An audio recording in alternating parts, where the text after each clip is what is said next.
महाशिवरात्रीला स्त्रियांनी या गोष्टी कधीच करू नयेत. हर हर महादेव.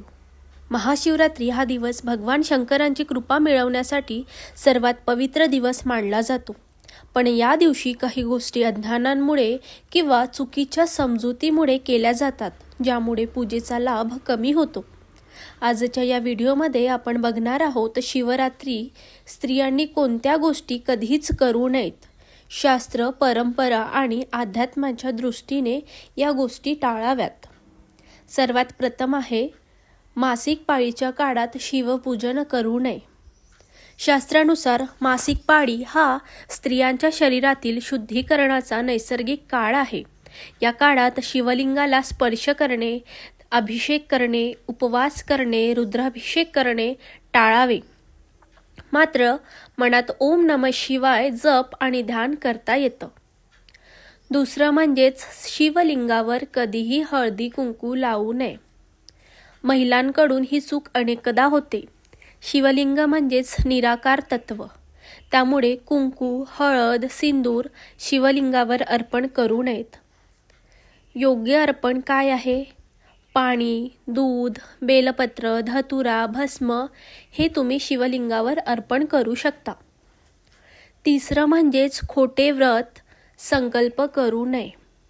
म्हणजेच खोट्या व्रतांचा संकल्प करणे टाळावे. महाशिवरात्री व्रत करताना मनात जे संकल्प करतो ते पूर्ण करण्याची तयारी हवी, केवळ दिखाव्यासाठी नाही. उपवास, नवस, संकल्प करणे टाळावे. शंकर भक्ती पाहतात, दिखावा नाही. चौथा म्हणजेच उपवासात अपवित्र अन्न घेऊ नये. महाशिवरात्री उपवासात कांदा, लसूण, मांसाहार, मद्य, तंबाखू हे सर्व टाळावेत. सात्विक अन्नच घ्यावे. पाचवं म्हणजेच राग, वाद, अशब्द टाळावेत. महाशिवरात्री मन शुद्ध ठेवण्याचा दिवस आहे. या दिवशी राग, भांडण, निंदा, कटुशब्द हे सर्व शिवपूजेचा प्रभाव कमी करतात. शिव म्हणजेच शांतता. सहावं म्हणजेच केस मोकळे ठेवून पूजेत बसू नये. परंपरेनुसार केस मोकळे ठेवणे हे अशुभ मानले जातात. केस बांधून शुद्ध वस्त्र परिधान करून पूजा करावी. सातवं म्हणजेच अहंकार आणि दिखावा टाळणे. शिवरात्री मी किती व्रत करते, मी किती पूजा केली हा अहंकार नको. साधेपणा, नम्रता हेच शंकरांना प्रिय आहे. स्त्री म्हणजेच शक्ती, पार्वती स्वरूप. मनशुद्धी असेल तर शिवकृपा नक्की मिळते. आठवं म्हणजेच रात्री जागरण करून नंतर झोपून जाणे टाळावे. महाशिवरात्रीचे जागरण हे शिवतत्वाशी जोडलेले असते. फक्त नावापुरते जागरण, मोबाईलवर वेळ घालवणे, हसणं, गप्पा, मनोरंजन यामुळे जागरणाचा आध्यात्मिक लाभ मिळत नाही. जागरणात शिवनाम जप, भजन, ध्यान, शिवकथा श्रवण करावे. नववं म्हणजेच शिवपूजेत तुटलेली बेलपत्र वापरू नयेत. शास्त्रानुसार भगवान शंकरांना ताजी, अखंड बेलपत्रे प्रिय आहेत. तुटलेली बेलपत्रे, सुकलेली पाने, किडलेली फुलं हे टाळावेत. स्त्रियांनी पूजा करताना अर्पणाची शुद्धता विशेष पाहावी. 10वं म्हणजेच शिवलिंगावर शंखाने पाणी अर्पण करू नये. ही चूक अनेक घरांत होते, कारण शंखांचा संबंध विष्णू तत्वाशी आहे. म्हणून शिवलिंगावर शंखाने जलाभिषेक करू नये. पळी, लोटा किंवा हाताने अभिषेक करावा. 11वं म्हणजेच शिवपूजेत दक्षिणामुखी बसू नयेत. पूजा करताना दक्षिण दिशेकडे तोंड करून बसणे अशुभ मानले जाते.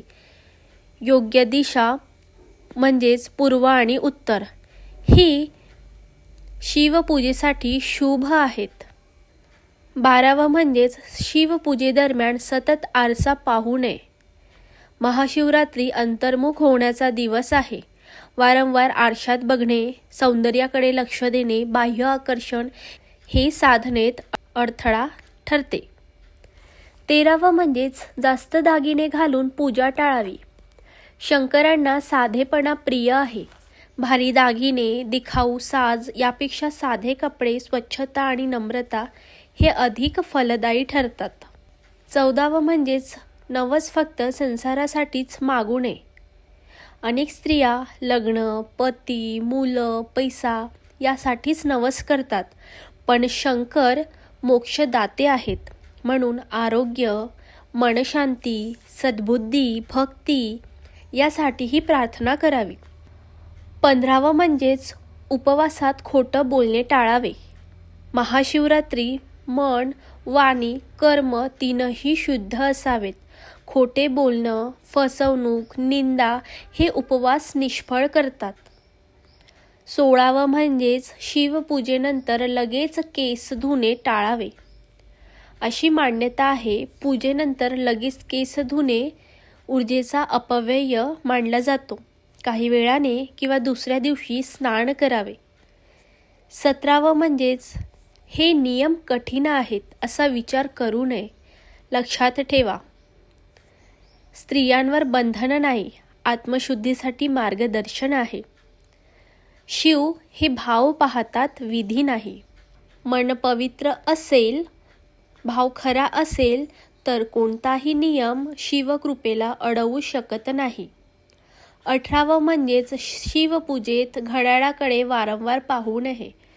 महाशिवरात्री हा काळाच्या पलीकडे जाण्याचा दिवस आहे. वारंवार वेळ पाहणे, कधी संपते पूजा असा विचार करणे यामुळे मन एकाग्र राहत नाही. पूजा करताना काळ विसरून शिवनामात रमावे. 19वां म्हणजेच पूजेदरम्यान पाय पसरून बसू नये. परंपरेनुसार पाय पसरून आळशीपणे बसणे हे देवपूजेस अपमानकारक मानले जाते. पाय घडी घालून आदराने बसावे. 20वं म्हणजेच शिवलिंगावर फुंकर देऊ नये.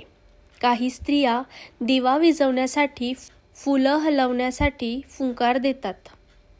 फुंकर देणे अपवित्र मानले जाते. 21वं म्हणजे उपवासात खूप झोप घेणे टाळावे. महाशिवरात्री जागृतीचा दिवस आहे.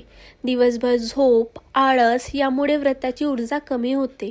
आवश्यक तेवढीच विश्रांती घ्यावी. शिवपूजेदरम्यान हसणं, थट्टा टाळावी. हा दिवस गंभीर साधनेचा आहे. मोठ्याने हसणे, गमती जमती हे मन विचलित करतात. शांतता, नम्रता हेच शिवतत्व आहे. 23वं म्हणजेच पूजेत वापरलेले पाणी वाया घालवू नये. शिवपूजेत वापरलेले जल तीर्थ मानले जाते. नालीत टाकणे, पायाखाली घालणे हे टाळावे. झाडांना घालावे किंवा पवित्र ठिकाणी सोडावे. 24वं म्हणजेच पूजेच्या वेळी काळे कपडे टाळावेत. पूर्ण काळे कपडे काही परंपरांमध्ये अशुभ मानले जातात. पांढरे, पिवळे, हलके रंग हे शिवपूजेसाठी शुभ आहे. 25वं म्हणजेच शिवपूजेत तांदूळ वापरू नये, म्हणजेच अक्षदा वापरू नये. महत्त्वाची माहिती, शिवलिंगावर अक्षता अर्पण करणे परंपरेनुसार टाळले जातात. त्या व्यतिरिक्त बेलपत्र, भस्म, फुले हेच योग्य आहे आणि हेच वापरावे. 26वं म्हणजेच उपवासात जळजळीत बोलणे टाळावे. टोमणे, कटाक्ष, उपरोध हे शब्दही मन अपवित्र करतात. शिव म्हणजेच करुणा आणि शांती. 27वं म्हणजेच शिवपूजेनंतर लगेच घर साफसफाईचा अतिरेक करू नये. काही स्त्रिया पूजेनंतर लगेच जड कामे करतात. यामुळे शरीराची ऊर्जा कमी होते. थोडा वेळ शांत बसून शिवस्मरण करावे. 28वं म्हणजेच मी स्त्री आहे म्हणून कमी अधिकार असा विचार करू नये. हा सर्वात महत्त्वाचा मुद्दा. शास्त्रानुसार पार्वतीशिवाय शिवपूजा अपूर्ण आहे. न्यूनगंड, भीती हे टाळावे.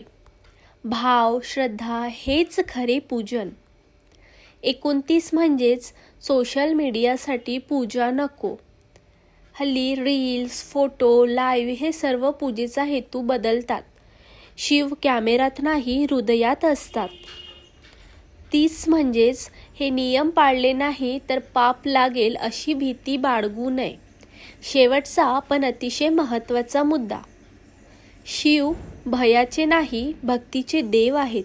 नियम मार्ग दाखवतात, शिक्षा देत नाही. महाशिवरात्री स्त्रीने काही टाळावे हे महत्त्वाचे आहेच, पण स्वतःची शक्ती ओळखणे हे त्याहून महत्त्वाचे आहे.